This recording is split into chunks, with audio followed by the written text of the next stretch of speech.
காலகாலமா மனிதர்கள் எல்லாருமே கேட்டுட்டு இருக்கிற ஒரு கேள்வி இது. உங்களை பொறுத்த வரைக்கும் இறைவன் என்பது யார், என்ன? என்னை பொறுத்த வரைக்கும் மட்டுமல்ல, இந்த மார்க்கத்தை பொறுத்த வரைக்கும் மட்டுமல்ல, இந்த உலகம் தோன்றியதில் மனித சமூகம் தோன்றியதிலிருந்து எந்த மனிதன் முதலில் தன்னை அறிந்தானோ அந்த மனிதனிலிருந்து இறைவன் என்பது என்ன என்று கேட்டால், பொதுவாக நாம் எல்லாருமே என்ன சொல்லி வருகிறோம்? இறைவன் எங்கெங்க இருக்கிறதாக சொல்றோம்? தூணிலும் இருப்பான், துரும்பிலும் இருப்பான்.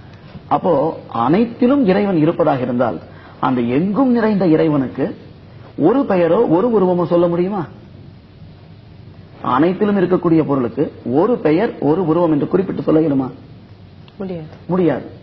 அப்ப ஒரு பெயர் ஒரு ரூபம் என்று இல்லாமல், நாம ரூபங்கள் இல்லாமல் எல்லா இடத்திலும் இந்த இறைவன் இருப்பதா இருந்தால் நம்முள்ளிலும் இருக்க வேண்டும் அல்லவா?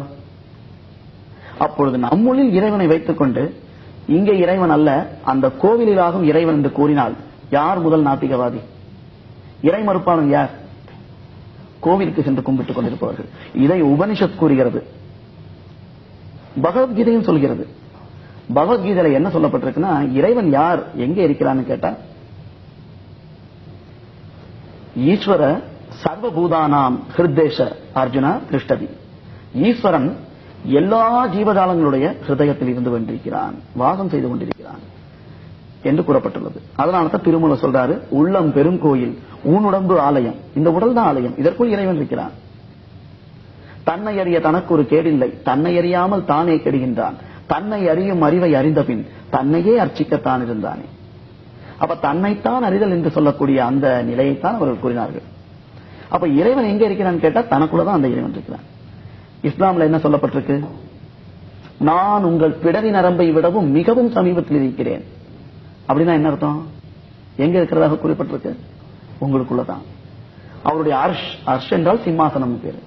அது எங்க என்று கேட்டால், இந்த இரண்டு காதுகளுக்கு நேரா கோடு, இந்த பக்கம் 2 கோடு, கீழிருந்து ஒரு கோடு, மேலிருந்து கோடு, இதையெல்லாம் இணையக்கூடிய இடம் எதுவோ அதுதான் அர்ஷ், சிம்மாசனம். அங்குதான் இறைவன் இருக்கிறான், அங்குதான் பிரகாசம் இருந்து கொண்டிருக்கிறது. இதையே தான் பைபிள்லையும் சொல்லப்பட்டிருக்கு. நீங்கள் தேவாலயம் என்பதையும் தேவனுடைய ஆவி உங்களில் வாசமாக இருக்கிறார் என்பதையும் அறியாதிருக்கிறீர்களா? நீங்களே உயிருள்ள தேவனுடைய ஆலயமாக இருக்கிறீர்கள் அப்படின்னு சொல்லப்பட்டிருக்கு. ஆக இந்த உடம்புக்குள்ள அந்த தேவனானவன் இருக்கிறான். அந்த தேவனானவன் என்னவாக இருக்கிறான்? இங்கே ஜீவனாக இருக்கிறான். சீவன் என்ன சிவன் என்ன வேறில்லை. திருமூலர் சொல்றாரு, சிவம்னா ஏதோ ஜடாதாரியாக இருந்து கொண்டு கங்கையை தலையில வச்சுக்கிட்டு ஒரு பாகத்தை பார்வதிக்கு கொடுத்துட்டு இருக்கக்கூடியவர் நினைச்சிட்டு இருக்கிறாங்க. திருமூலர் அதை சொல்லல. சீவன் என்ன சிவன் என்ன வேறில்லை.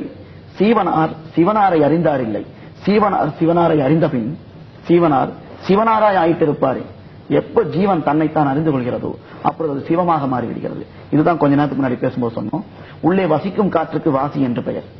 அந்த வாசியாக ஜீவனாக இருக்கும் பொழுது அது வாசியாக இருக்கும்.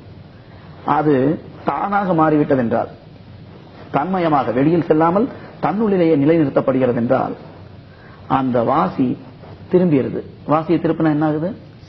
சிவா. அது இறைவனாக மாறி